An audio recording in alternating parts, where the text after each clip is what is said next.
Agent Krolvex felt his synthetic skin tingle as the biometric disguise fully activated. The molecular restructuring always made him uncomfortable, but it was necessary. His natural form, tall, gray-skinned with 6 arms and compound eyes, would draw unwanted attention among humans. Now he looked like them, brown hair, dark eyes, average height, perfect for blending in. The transport shuttle's engines hummed as they approached New Sol Station. Through the viewport, Krolvex could see the massive orbital platform spinning slowly against the backdrop of Earth. The planet below looked deceptively peaceful, covered in swirling white clouds and blue oceans. Hard to believe this world had produced a species that now had the entire galactic dominion worried. His mission briefing played back in his mind. Intelligence reports spoke of a secret human weapon, something so dangerous that even the mighty Vorthan Empire had started monitoring human activities.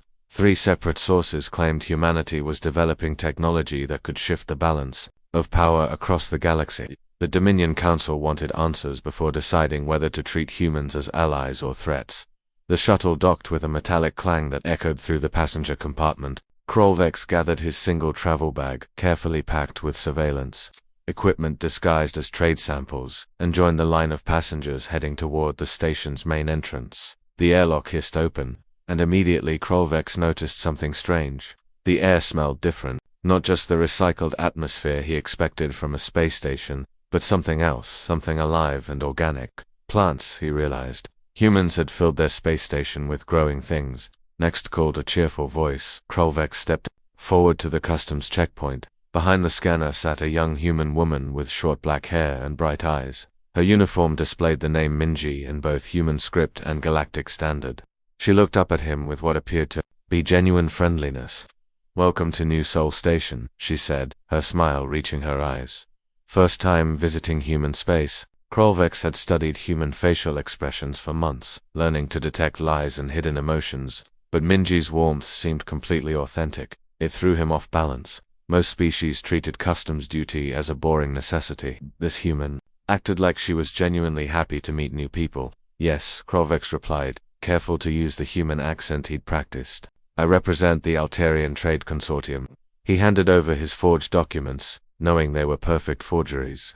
The Dominion's best technicians had created them using stolen human bureaucratic protocols. Mingi took the papers and began scanning them into her system. While she worked, Krolvex observed the station around him. The main concourse stretched out beyond the customs area, filled with activity. Humans walked alongside various alien species, Centaurian traders with their blue-scaled skin, tall Andromedan merchants, even a few of the insect-like hive minds from the outer rim. But something felt different here compared to other mixed species stations he'd visited. On most galactic stations, species kept to their own groups. Humans, however, seemed to interact naturally with everyone. He watched a human technician explaining something to a confused Vorthon visitor, using hand gestures and even drawing pictures on a tablet. Nearby, a human child was playing some kind of game with young aliens from 3 different species, all of them laughing at something Krolvex couldn't understand.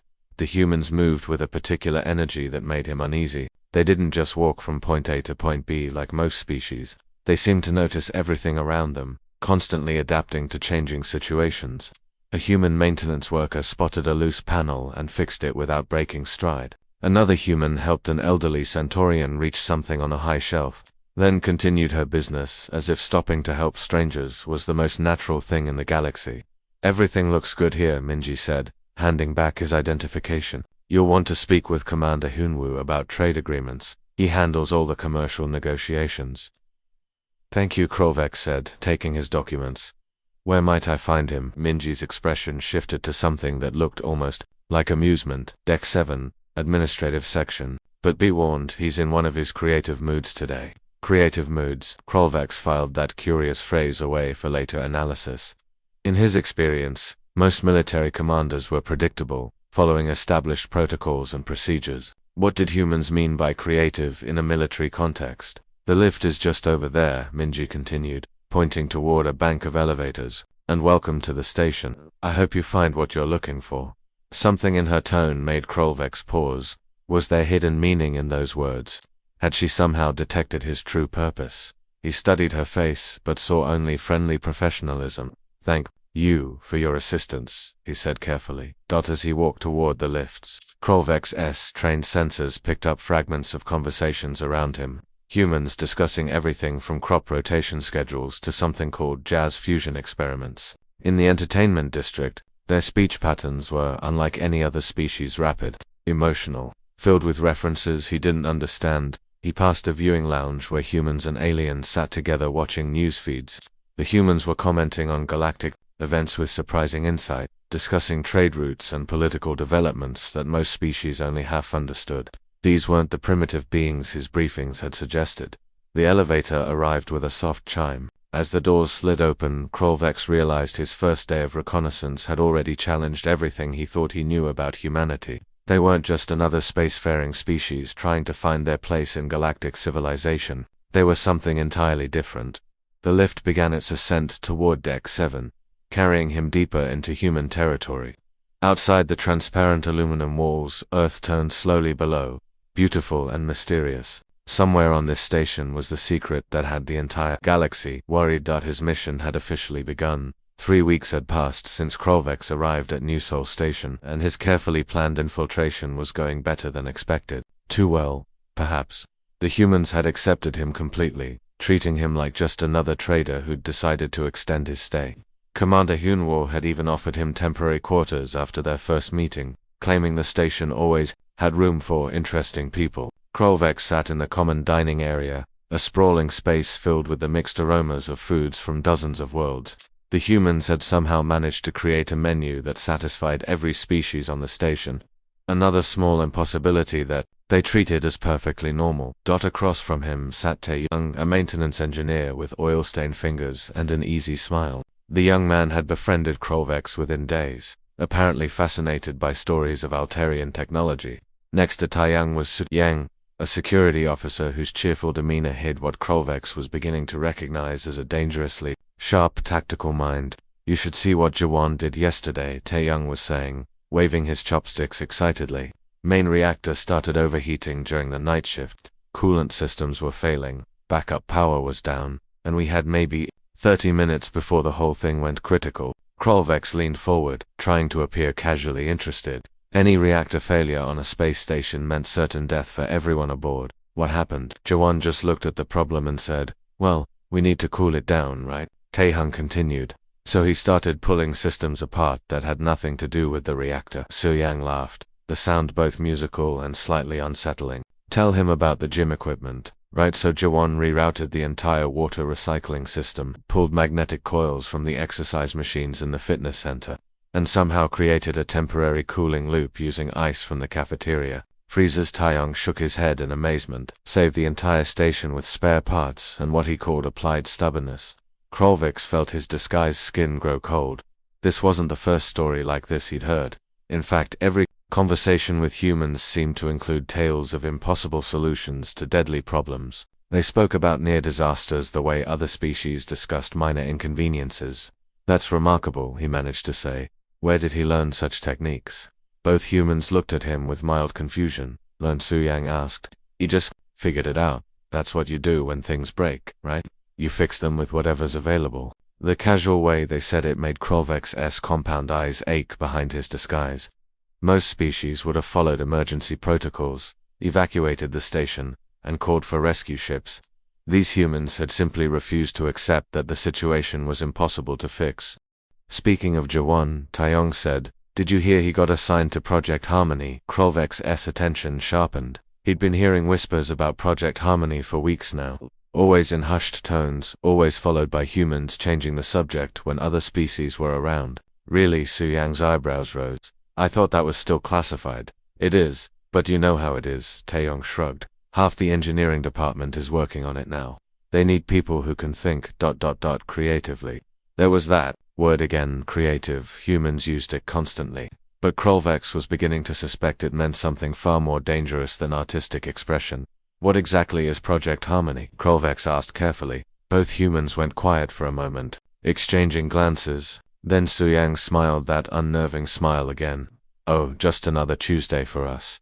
Nothing too exciting." It was the same response he'd gotten every time he asked about classified human projects. Just another Tuesday, as if developing potentially galaxy-shaking technology was routine for them. The conversation moved on to other topics, but Krolvek's mind raced. He'd been documenting human behavior for weeks now, and patterns were emerging that made him deeply uncomfortable. Humans didn't just solve problems, they seemed to enjoy making problems more complicated so they could find even more creative solutions. Yesterday, he'd watched a human chef named Minho turn a simple food shortage into what he called fusion cuisine adventure. Instead of rationing existing supplies, Minho had somehow convinced representatives from 12 different species to contribute ingredients from their personal stores, creating entirely new dishes that everyone loved. The food crisis had become a cultural celebration. Last week, when the station's main communication array failed, a human technician named Yuna had built a replacement using components from gaming consoles, musical instruments, and something called a coffee machine. Not only had she restored communications, but she'd actually improved the signal strength by 40%. Every single human on the station had similar stories. They approached catastrophic failures as if they were puzzles to be solved, often making the situation better than it had been before the crisis started. Krolvek excused himself from dinner and made his way to a maintenance shaft where he'd hidden his surveillance equipment. His reports back to the Dominion were becoming increasingly urgent. What he was observing wasn't normal problem-solving, it was something far more disturbing that night. He'd managed to infiltrate a restricted section of the station where he'd overheard fragments of conversation about Project Harmony. The humans were discussing something about adaptive resonance patterns and consciousness-bridging protocols. The technical terms meant nothing to him, but the excited way they talked about potential applications made his skin crawl. If we can get the frequency right, one scientist had said, we could theoretically synchronize entire populations. Imagine the possibilities, another had replied. No more miscommunication between species. No more wars based on misunderstanding. It sounded almost benevolent, but Krolvek knew better. Any technology that could affect consciousness on a large scale was a weapon of unimaginable power. The fact that humans were developing it while talking about it like it was just another Tuesday made it even more terrifying. As he prepared his encrypted transmission to Dominion Command, Krolvek realized that his mission was uncovering something far worse than a secret weapon. Humans weren't hiding a single dangerous device, they were casually developing multiple technologies that could reshape galactic civilization. And they were doing it with the same cheerful enthusiasm they brought to fixing broken coffee machines. The most disturbing part wasn't what they were creating. It was how normal they thought it all was. The alarm began as a low rumble that vibrated through the station's hull. Krolvek was in his quarters, preparing another encrypted report for Dominion Command, when the lights flickered and died. Emergency power kicked in seconds later, bathing everything in an eerie red glow. "Attention all personnel," came Commander Hyanwa's voice over the intercom system. "We have experienced a massive solar flare event. Primary systems are offline. This is not a drill." Krolvek's training kicked in immediately. Solar flares were among the deadliest threats to space stations. The electromagnetic pulse would have fried most electronic systems. And without life support, everyone aboard had maybe 12 hours before the air became unbreathable. He grabbed his emergency kit and headed for the evacuation assembly points. But, as he stepped into the corridor, he realized something was wrong. There was no panic, no screaming, no desperate rush toward the escape pods that should have been the standard response to this kind of catastrophe. Instead, humans were moving through the corridors with purpose, carrying equipment and talking in quick, efficient bursts. They looked concerned but not terrified. It was as if they'd been expecting this. Krolvek's Taeyong appeared at his side, carrying what looked like a toolkit. "Thank goodness you're okay. We're going to need all hands for this one, shouldn't we'd be evacuating?" Krolvek asked, his voice tight with controlled fear. Taeyong looked at him with genuine confusion. "Evacuate? Why would we do that? We just need to fix the problem." Fix the problem? As if a massive solar flare that had destroyed their primary systems was just another maintenance issue. Krolvek followed Taeyong toward the central hub, passing groups of other alien species who were huddled together in obvious terror. The Centaurian traders were praying to their cards. The Andromedan merchants had already started calculating their chances of survival. Even the usually calm Vorthan diplomats looked shaken. Only the humans seemed to think this was a problem with a solution. They reached the main engineering section, where chaos should have reigned. Instead, Krolvek found organized efficiency. Chief Engineer Giwon stood at the center of it all, her dark hair pulled back in a practical ponytail, her hands flying over a tablet that somehow still functioned despite the electromagnetic damage. "Status report," she called out as various humans approached with equipment and information. Life support is running on backup power, reported Sungwon, a thin man from the hydroponics department. We've got maybe 8 hours of air recycling before the filters fail completely. Communications are completely dead, added Nain from the medical bay, her usually cheerful demeanor replaced by intense focus. The solar flare fried every transmitter we have. Any other species would have heard this as a death sentence, but humans heard it as a to-do list. All right, Ji-won said, her voice steady and confident. We need to solve 3 problems: power, air, and communication. Let's start with what we have instead of what we don't have. She turned to Sengwan. Your plant growth lamps survived the flare because they're hardened against solar radiation, right? Right, but they're not nearly powerful enough to run life support systems. They don't need to be. We just need to buy time. Gyuwon's eyes lit up with what Krolvex was beginning to recognize as the dangerous gleam humans got when they were about to do something impossible. Can you reroute their power to the emergency air recyclers? Maybe. It would mean killing all the plants, and the voltage is completely wrong. We'll figure out the voltage. Save the plants later, save the people now. Krolvex watched in fascination as Sungwon nodded and ran off to begin what should have been an impossible task. Ji-won immediately turned to Naehyun. Medical scanners, she said. They use focused electromagnetic fields to see inside bodies, right? Yes, but the solar flare damaged most of them. Not damaged, modified. Gyuwon's tablet screen showed a schematic that looked like complete nonsense to Krolvex. We can use the medical scanners to create a makeshift communication array. The focusing elements are exactly what we need to punch a signal through solar interference. Naehyun stared at the diagram for a moment, then broke into a grin. That's completely insane. It might actually work. We'll need to recalibrate the frequency. Use your surgical lasers for fine-tuning, Gaiwon said without missing a beat. And I'll need someone to help me rebuild the power distribution system using whatever we can find. On it, called Taeyong, already heading toward what looked like a pile of random equipment. For the next 6 hours, Krolvex watched humans perform what could only be described as technological magic. They didn't just repair systems, they reinvented them on the spot. Sungwon turned plant-growing lights into emergency power sources.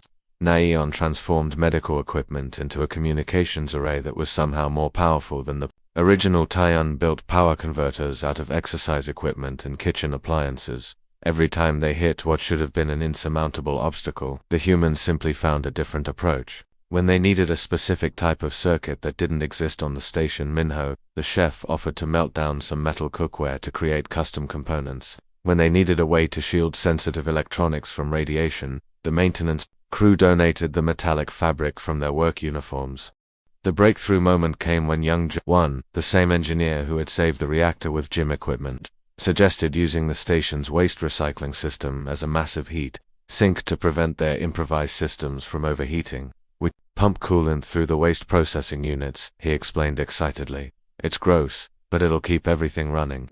Gross but effective, Ji-won agreed. Do it. By the time the 6 hours were up, they had not only restored life support, but created a functioning communication system that was actually better than what they'd started with. The makeshift setup was more resistant to solar interference and had twice the transmission range of the original equipment. As Krolvex stood in the engineering bay, surrounded by humans celebrating their victory over impossible odds, the terrifying truth finally hit him. He'd been looking for a secret weapon, some advanced technology that made humans dangerous to galactic civilization, but there was no secret weapon. There was no hidden technology. The humans themselves were the weapon. Didn't see problems as obstacles to be avoided or situations to be survived. They saw every crisis as a puzzle to be solved, every limitation as a challenge to be overcome. They took whatever was available and made it into whatever they needed, not because they had superior tools or knowledge, but because they simply refused to accept that anything was truly impossible. Other species had protocols for emergencies. Humans had imagination. Other species had backup plans. Humans had the ability to create entirely new plans from nothing. Other species accepted the limits of their technology. Humans treated those limits as suggestions. As he watched Giwon coordinate the final repairs while Naehyun fine-tuned their improvised communication array, and Sungwan managed to save most of his plans despite routing their power elsewhere. Krolvex realized that he was witnessing the most dangerous force in the galaxy, not a weapon that could destroy worlds, but a mindset that could transform them. The solar flare emergency was over, but Krolvek's real mission was just beginning. He had to warn the Dominion about what he'd discovered, but how could he possibly explain it? How could he make them understand that humanity's greatest threat wasn't what they built, but how they thought? The humans had just turned a catastrophic disaster into an opportunity for improvement. They'd done it with spare parts, creative thinking, and the absolute refusal to give up. If they could do this with a solar flare, what could they do with an entire galaxy? After witnessing the solar flare incident, Krolvek knew he needed more data. The humans' response had been so far outside normal parameters that his handlers at Dominion Command would never believe a single report. He needed evidence of a pattern, proof that what he'd seen wasn't just luck or coincidence. Using his trade credentials, Krolvek gained access to the station's historical database. What he found made his synthetic blood run cold. The first file he opened was labeled Kepler-4 for to be Agricultural Development Project. The planet designation was familiar, a failed mining colony that had been abandoned by the Centaurian Corporation after they'd stripped it of valuable minerals. The world was classified as uninhabitable wasteland in every galactic survey, but according to human records, a woman named UNG had arrived there 3 years ago with a team of volunteers and a handful of basic supplies. The initial survey reports were brutal: toxic soil, no water sources, atmosphere barely breathable, surface temperatures that swung from freezing to scorching within hours. Any reasonable species would have taken one look and left. Instead, Youngji's team had started what they called Project Newgarden. Krolvek scrolled through progress reports that read like science fiction. They'd used bacterial cultures from their own digestive systems to neutralize soil toxins. They'd built atmospheric processors from crashed mining equipment left behind by the Centaurians. Most impossibly, they'd created a water cycle by redirecting underground geothermal vents to create artificial weather patterns. The latest reports showed aerial photographs of Kepler-4 to be that made Krolvek question his own eyesight. What had been a barren rock was now covered in green fields and flowing rivers. The toxic wasteland had become a paradise that was actually exporting food to other colonies. Youngji's final report contained a single line that chilled him. Turns out impossible. Just means nobody's tried the right approach yet. Krolvek closed that file and opened another Galactic Rim Research Station, Energy Discovery Log.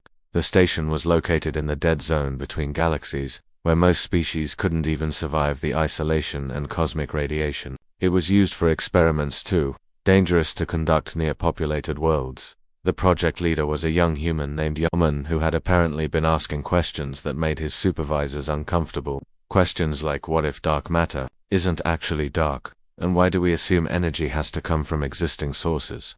The research logs showed Youngman's team conducting experiments that violated every known principle of physics. They'd tried running electricity through crystallized vacuum, feeding sound waves into black hole simulators, and something called tickling the quantum foam until it laughed. Most species would have filed safety reports and shut down such dangerous nonsense. Instead, Youngman's experiments had led to the discovery of 3 entirely new forms of clean energy. The first could power a small city by harnessing the vibrations between atoms. The second converted emotional resonance into electrical current. The third was so bizarre that Krolvek couldn't even understand the technical description. Something about convincing photons to work overtime, but it was the military files that truly terrified him. Krolvek had accessed classified Dominion battle reports, cross-referencing them with human military records. The pattern was unmistakable and deeply disturbing. In every conflict involving human forces, the outcome had been decided not by superior weapons or numbers, but by humans simply refusing to fight the way they were supposed to. The Centauri conflict was the perfect example. Admiral Haniel had been commanding a small human patrol fleet when they encountered a massive pirate armada, over 300 ships against her 12. Standard military doctrine called for immediate retreat and a request for reinforcements. Instead, Admiral Haniel had done something that still baffled military analysts across the galaxy. She'd surrendered immediately, then invited the pirate leaders aboard her flagship for surrender negotiations. The pirates, expecting easy victory, had agreed. What happened next was captured on security footage that the Dominion had studied. For months without understanding, Admiral Haniel had served the pirate leaders a traditional human meal, engaged them in friendly conversation about their families and ambitions, then somehow convinced them that piracy was a waste of their talents. By the end of the dinner, the entire pirate armada had agreed to become freelance security contractors for human trade routes. No shots had been fired. No threats had been made. The most dangerous pirate fleet in the sector had been neutralized by what humans called aggressive hospitality. Other battles showed similar patterns. Human forces won by doing things that made no tactical sense, but somehow worked perfectly. They'd defeated enemy fleets by broadcasting music that caused opposing crews to stop fighting and start dancing. They'd captured fortified positions by delivering food and medical supplies instead of bombs, causing defenders to surrender out of sheer confusion and gratitude. Most disturbing was the Battle of Vega Station, where a single human named Min had ended a three-way conflict between heavily armed factions by organizing a cooking competition. The warring species had become so invested in the contest that they'd forgotten why they were fighting in the first place. The peace treaty had been signed over dessert. Krolvex stared at the data, his enhanced mind struggling to process the implications. This wasn't just creative problem-solving, this was a complete redefinition of what problems actually were. Humans didn't see military conflicts as battles to be won or lost. They saw them as misunderstandings to be resolved, social situations to be managed, or puzzles to be solved through unconventional means. The scope of the threat was becoming clear. Humans weren't just unpredictable in crisis situations, they were fundamentally incapable of accepting that any situation was truly hopeless.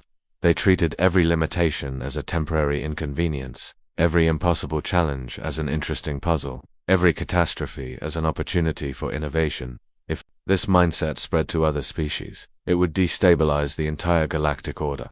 The carefully maintained balance of power between civilizations depended on everyone accepting certain limitations, following established protocols, and respecting the boundaries of what was possible. Humans ignored all of that. They treated the laws of physics like suggestions, military tactics like outdated traditions, and diplomatic protocols like amusing customs that could be improved upon. Krolvex began composing his most urgent report yet. His fingers trembled as he typed. Humans don't possess a weapon of mass destruction. They are mass destruction to conventional thinking, to the established order, to the very concept of it can't be done.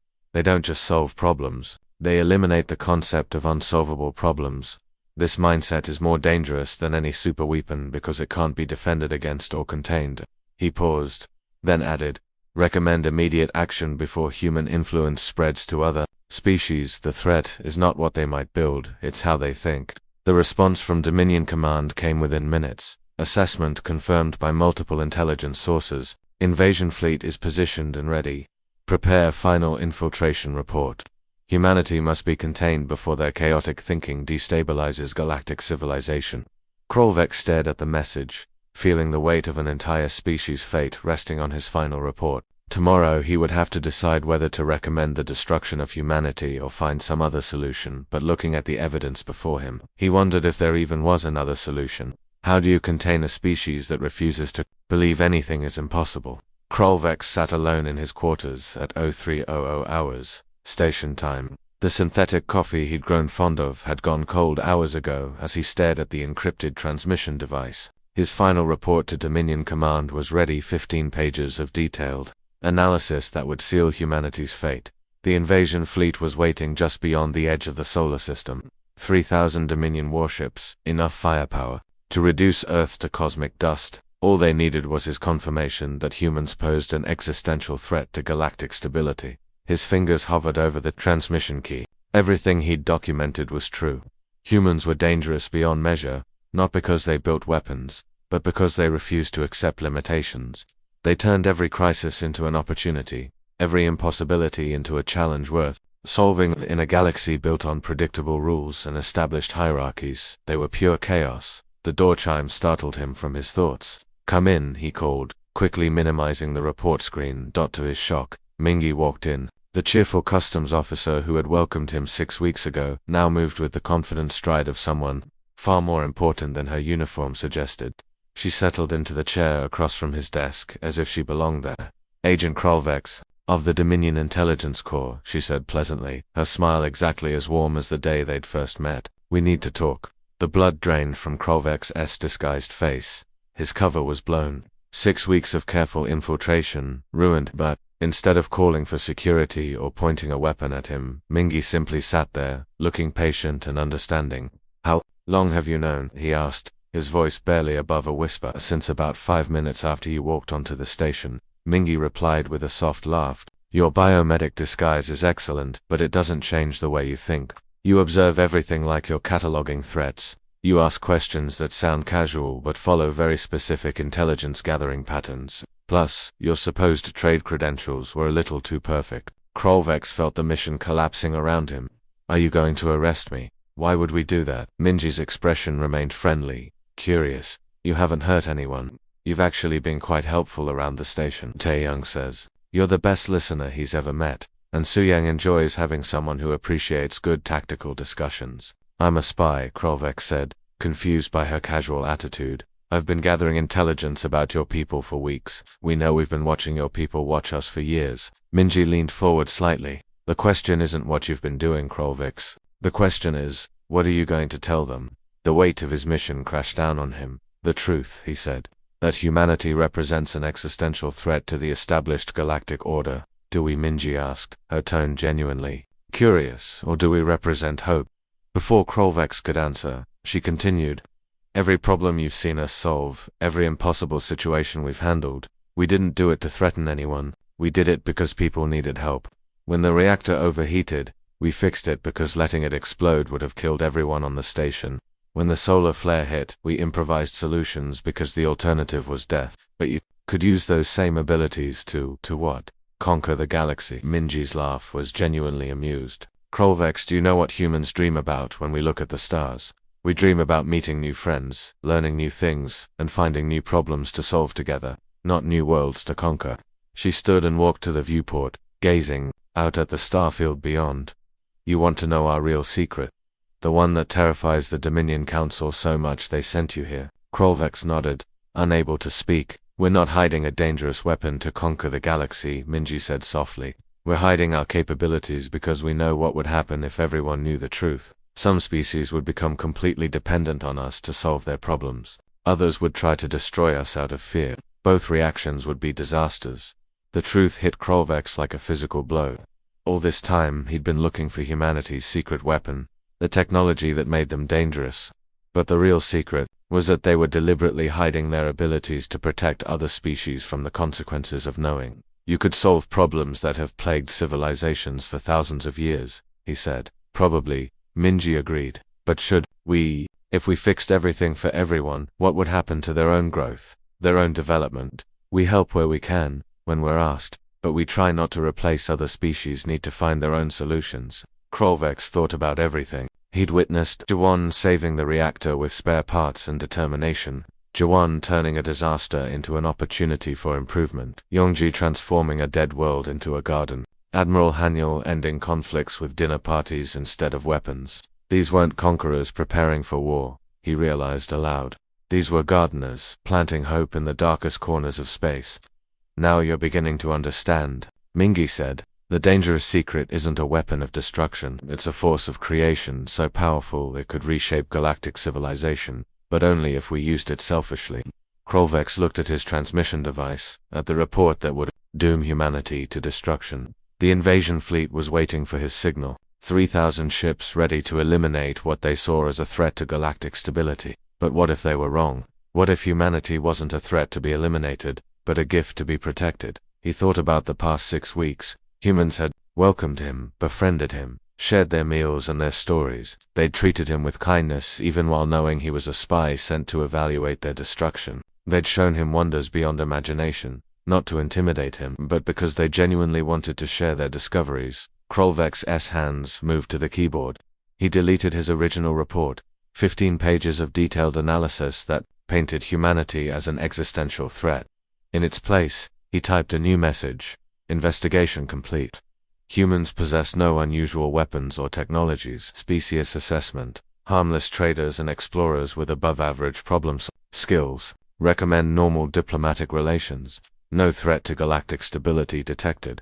He paused for a moment, then added, agent requesting extended assignment to continue monitoring. Situation remains stable. His finger hovered over the transmission key. Sending this lie would save humanity, but it would also make him a traitor to his own people. He would never be able to return to Dominion. Space, He pressed send. The message transmitted in a burst of encrypted data that would reach Dominion Command in hours.